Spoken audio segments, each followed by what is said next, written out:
Well, good morning and welcome back, everybody. It feels like we should be cutting beans right now, or shelling corn, but even because it's 63 degrees out. Feels wonderful. It's been in the 60s and 70s for the past couple of weeks, and feels wonderful. But today we are gonna go put my flag bracket on the combine and go on a crop run. The crops have really progressed since the last time you guys saw them. Whew, which was, oh, when was that? Before Rantoul, I think? Yeah, somewhere in there. So yeah, they've really progressed. Oh, and I forgot my flag at the house. But yeah, they've really progressed since last time you saw them. So I forget what size those bolts are, but I will run around here at home and find the stuff we need and run in and get my flag, and yeah, we'll make our way over there at some point and throw that on. So see you over there, I guess.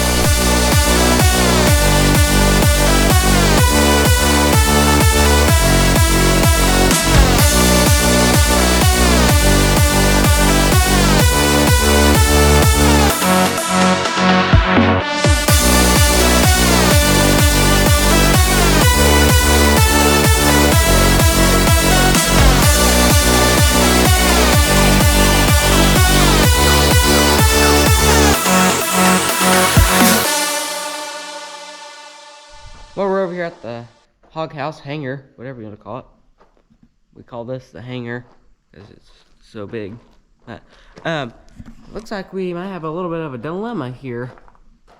That ladder, I don't know if that ladder will flip down or not. No, I don't think it'll flip down. So I will probably just back Dave up to it and pull the hay wagon forward a little bit, and then we'll get the combine done, or we'll be able to get the combine ladder down, and then I'll back her up a little bit, and then I'll put the flag down, or yeah, whatever. Anyway, it's all planned. Just follow along, you'll be fine.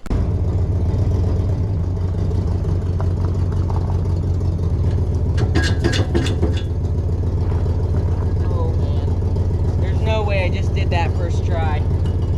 No way.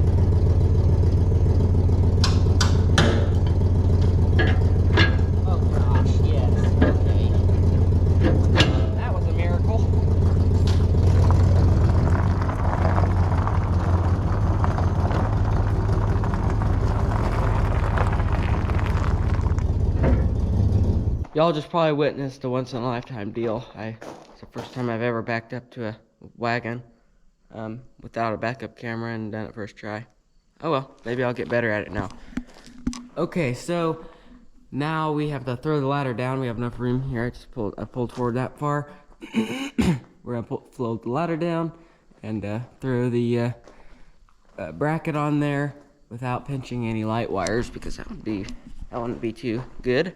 So I'll grab my tools. Actually, I'll throw down the ladder first, and then I'll grab my tools, and then we'll head up there.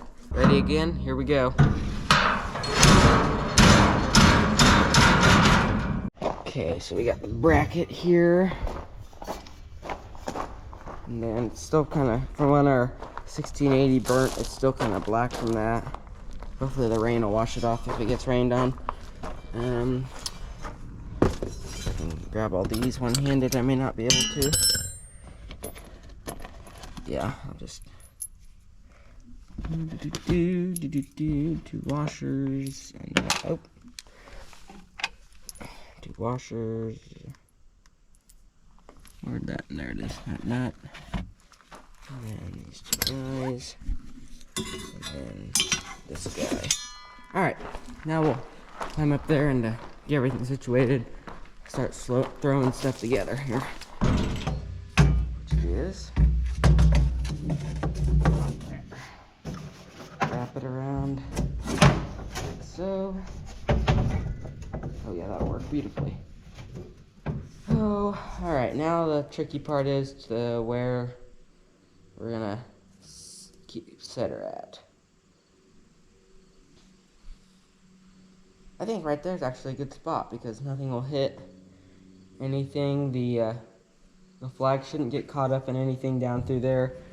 Yeah, wow. Today's going better than I thought it might go. First I back up to the wagon straight, then I put the bracket on where I want it. Something bad's gonna happen, I know that probably now because I've done everything right. Okay, so 1/4 inch bolt there. This will bend around straight.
What do you think, guys? That looks square. I know already that this is kind of angled backwards, but I'd say that looks pretty good.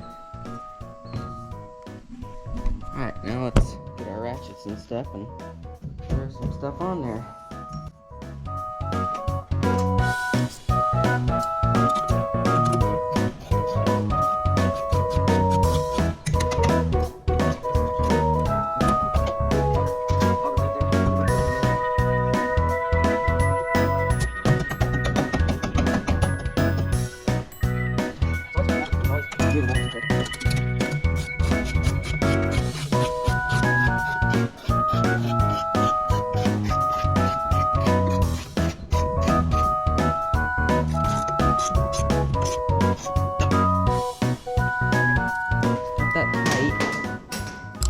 I will go down here and see. Actually, I'll throw you guys around there and see if I can see for myself.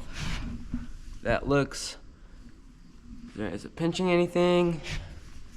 Don't look like it.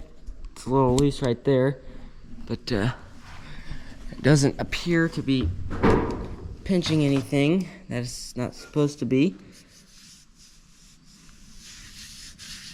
Okay. Yeah, I don't think that's gonna go anywhere. If it does, it's always easy to pick up. So, yeah, that looks good all the way around there, don't it? Alright.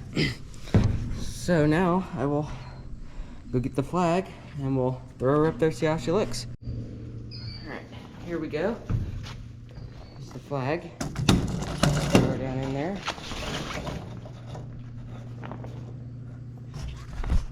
She flies around. Let's go down here, see how she looks. Let me see all. Oh my. Oh, that's really bad. You can see how off the bracket is. You can see how crooked the flag is, flagpole. Oh well, there's not really much we can do about that now. But other than that, I think it looks good. Okay. No pinching anything. Nothing's pinching. Flag's in there straight. Well, not straight, but you get the idea. Alright, looks good. Alright, I'll grab my tools here, and then we will throw the flag into the cab so it doesn't just sit up here doing nothing. And then we'll probably go, well, I don't know what we'll do next. We're going on a crop run later today, like I said, obviously, but I don't know, I think it might be lunchtime almost. We'll see. Okay, well, wrap the flag up here so it's not flagging around in the cab.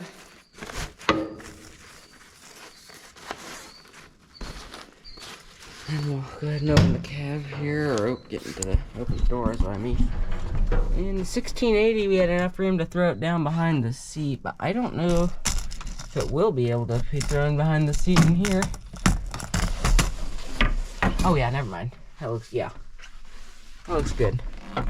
If that doesn't work, let's see if it'll go down here. Oh yeah, it'll fit in here somewhere. Somewhere good. I guess I'll just leave it right there. It's easy access for everybody to get to it. So, oh, it's kind of dusty in here. Hopefully this thing will be running with soybeans running through it. Hopefully it'll be running at least maybe before the 1st of October. Probably by the 1st of October we'll be cutting beans with it. So, yeah, make sure y'all stay tuned for that in a couple of weeks when we get this thing out and ready to go eat some beans. Alrighty, I think it'll look good. Hopefully it'll look good. It'll look good on the 1680, so not much different going on here. So actually, I probably ought to put the ladder up here. Throw the ladder up and then go find something else to do. Well, good afternoon, everyone. Welcome back to the afternoon portion of this episode, video, whatever you want to call it. We are at the beans right now. This is what would be what we call our grandma's field. It's up there is where the pigs are, up in there somewhere, across there, whatever. We're gonna look at the beans here. As you can see, they're kind of starting to turn there. Out there's a spot. Right there's a spot. There's some more up on the other side of the hill there that are actually pretty yellow. But for now, we're going to just walk out there. The leaves are starting to thin out, as I don't know if you can tell, versus the last time we walked out here. The leaves are starting to thin out a little bit more. Let's go down here. These pods look pretty good. They have full beans in them. Unlike the last time, they were just a little barely in there. There we go. That's what she looks like there. There's a bean. I'll pull it out there. It's not what they're gonna look like here in a couple weeks, hopefully. They'll be a little bit smaller, but yep. And now we'll just check on the corn here. Walk in here a couple rows. When I sliced open a cob the other day, they were starting to dent. The corn was starting to dent. It's kind of dry. Get this thing open. There. You can see there it's dented in the top there. You can see, but I can still slice my finger into it and it's still pretty wet in there. So, yep, we're still a little bit away on the corn, but that's okay because the way we usually do it is beans are dry first, and then usually by the time we get done with beans, it's time for corn. And when we get done with corn, it's time for double crop beans. So, yeah, that's the rhythm we usually are. And sometimes if the corn's dry and it rained or something like that, we'll change the combine over real quick and go do some corn. Yeah, if we're cutting beans and it rains, sorry, we might switch over to corn and go run for the rest of the day or until the afternoon. I don't know. So, all right, we'll head over to 19. We're going to be going the south side of that field instead of the north side, which you've always seen. So we'll run over there real quick and see what's going on over there. We're here now at our cluster of 19 fields. 19's down there. We're on the south side of the field. We're looking at our beans here, as you can tell. Our regular crop beans. These pods, these are the Bex beans. Here, these end rows, and then all the way down here on this end row here, these are the Bex beans, and The pods are just starting to turn. You can tell they're kind of like starting to turn brown, and the bottom of the plant is the leaves are starting to turn there. Those right there are the beans that we planted with the neighbor's Kinsey. And those were, I believe those were Pioneer, if I remember right, but I'm not sure. If I can make it through here. If you'll remember, went all the way through here without the planter turned on. I'm not gonna go on that rant. I've heard that enough. If you don't know what I'm talking about, go back and watch previous videos. So yes, those are the Beck's beans. These darker, I don't know if you can tell the color change here. Right there's the line. These are the Beck's beans. Those are the Kinsey beans, Pioneer beans, I think they were. And then right there, I don't know if you'll be able to see that. You can tell, well, here, I'll just show you here. See you over there in a little bit when I wade through this sea of beans. Oh, here's a planter row. Walk through here. Right here is where we switched. Slash the planter actually turned on. You can tell the difference in the colors. These are the Pioneer beans. These are the Beck's beans. Right there's the line. You can tell. This is a Pioneer bean right here. Or no, maybe it was Powell's. Maybe these are Powell beans. I don't know. They came in a box and then they were in the seed tender, so I don't remember. I don't remember what they were, but these actually hustled bags around, so I remember that they are Beck's beans. These are the Kinsey beans here. The lighter color pod there, it looks like. And then these are all the Beck's beans that I finished planting the field with, all the way to that corn over there. So you can tell there, right there's the line of the Kinsey beans and then the Beck's beans. That's kind of cool. You can see the different commodities, or the different, yeah, you know what I mean. So now we'll go look at our double crop beans here, see how they're getting along. I already walked through them, but I'll just go show you guys here. So see you over there.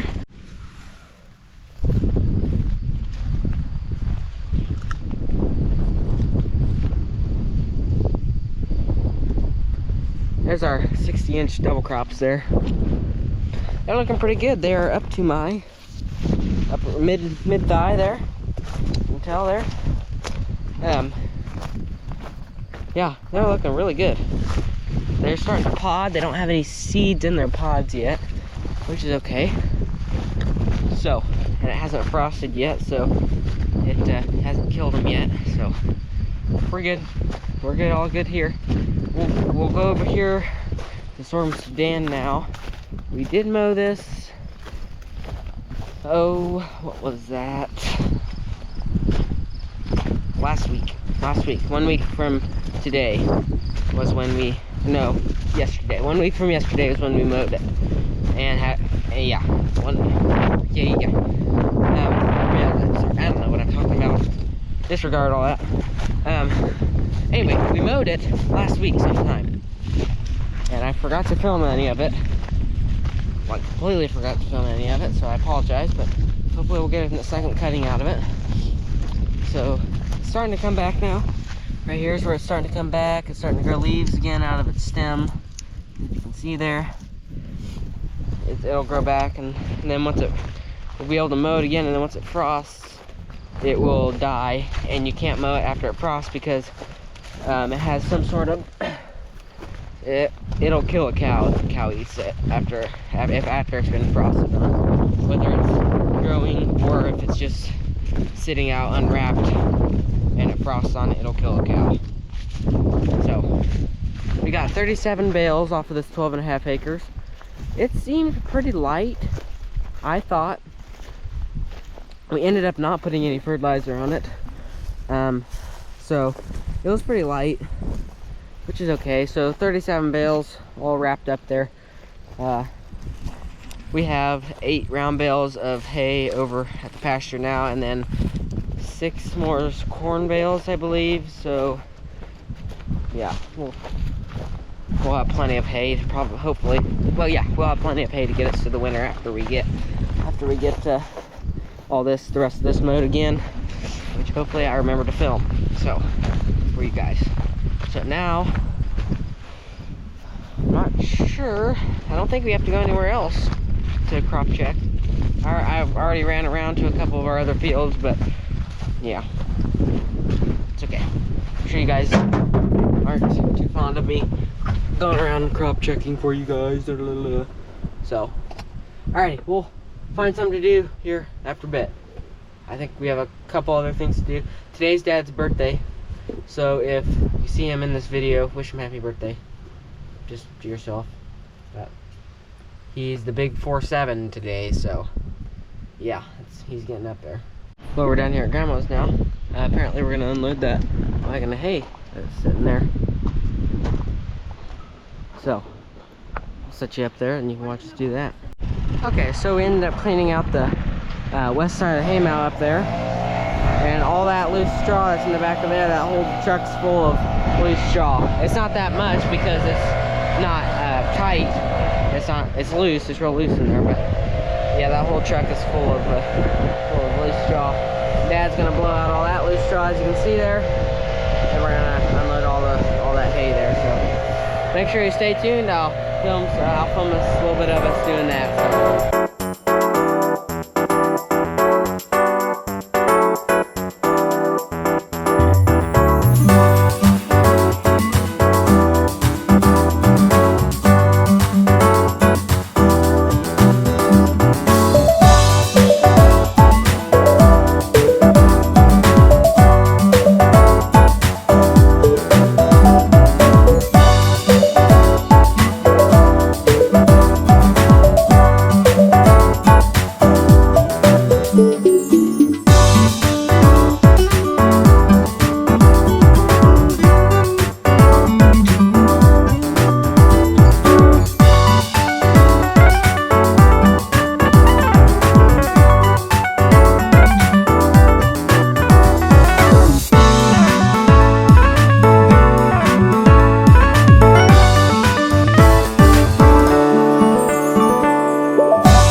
I'm in with the feeders here.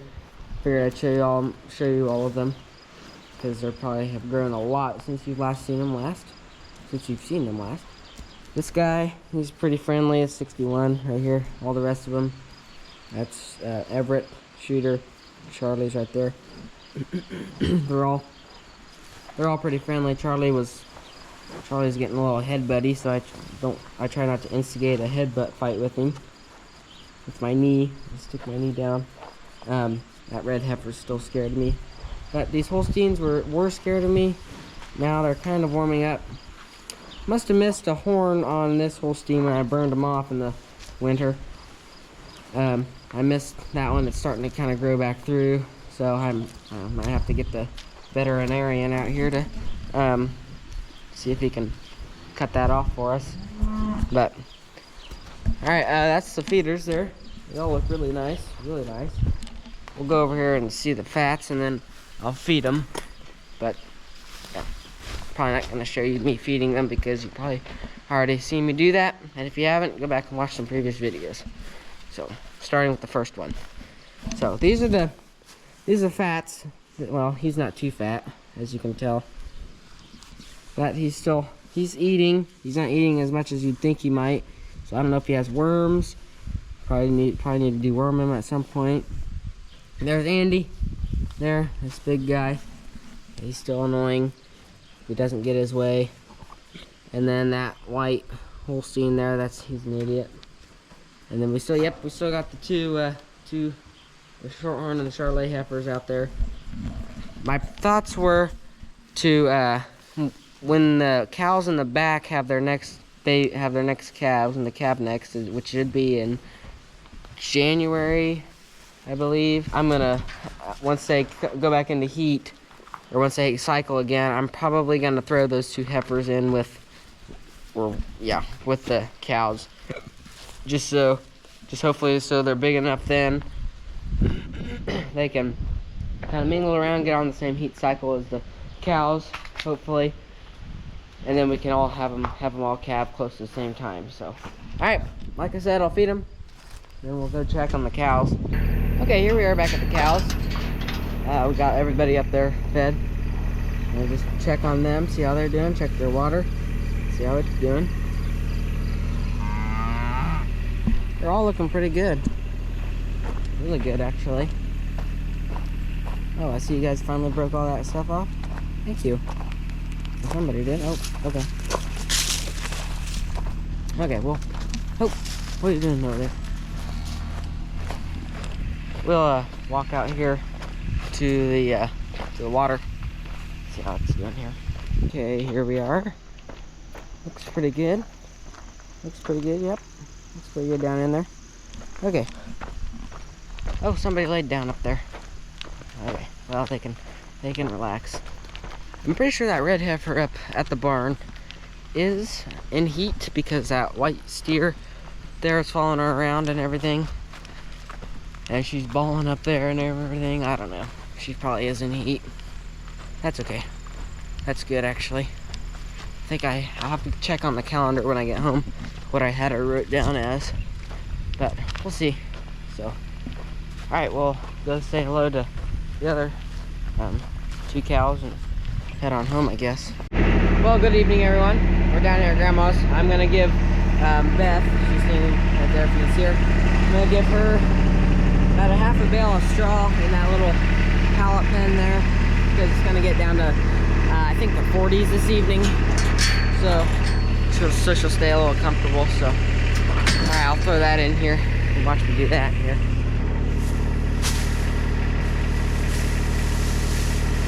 Now she'll maybe stay a little bit warmer than she would without it. What do you think, girl? Huh? Whoa, hey, whoa. What's going on? Hey. What do you think? What do you think, girl? What's the matter? Huh? What do you think? What do you think, girl? Oh, okay. Hey, come here. Hey. Okay. Well, I better not chase her out the gate. It'll be a bad night. Alright, she'll probably hopefully stay a little bit warmer. If she decides to sleep in there for the night, she may not sleep in there, I don't know. So, I figured I'd do a recap on Rantoul. We had a great time. It was fun, as it always is. I think the final number of 1206s that they had was 263. So, and they weren't all there at one time. There were still ones coming in on Saturday, I'm pretty sure. But anyway, yeah, we had a great time. On Saturday, my friend Colt Dennis was there. He also has a YouTube channel, Colt Dennis. So if he has a day video on Rantoul, and they got back from a trip out west. They got back at the beginning of August. So if you like kind of that stuff, then go check him out. It's Colt Dennis. So yeah, anyway, we had a great time at Rantoul. We're already looking forward to next year, and hopefully we'll have our Super MTA diesel running by then. Need to take a night and do that, because it'll take about 3 seconds to do. Not 3. All we have to do is just throw the head back on stuff. So alrighty, it's kind of a busy day today, sort of, not really, I don't know. So thanks for watching. Make sure to like and subscribe if you haven't already. Yeah, till next time. Kolbe out.